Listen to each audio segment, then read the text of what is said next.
আচ্ছা বলুন তো দিল্লি চলো কে ডাক দিয়েছিলেন? স্যার নেতাজি সুভাষচন্দ্র বোস। বাহ বাহ, খুব ভালো। আচ্ছা একজন দেশপ্রেমিকের নাম বলুন তো।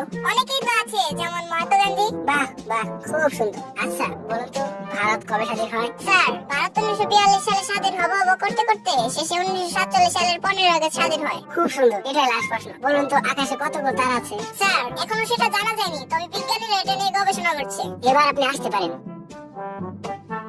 ভাই আপনাকে কি কি প্রশ্ন করছে? প্রশ্নগুলো আমার তো মনে নেই, কিন্তু উত্তরগুলো হচ্ছে নেতাজি সুভাষচন্দ্র বোস। অনেকেই তো আছে, যেমন মহাত্মা গান্ধী। 1942 সালে হব করতে করতে শেষে 1947 সালের 15 আগস্ট। এখনো জানা যায়নি, তবে বিজ্ঞানীরা এটা নিয়ে গবেষণা করছে।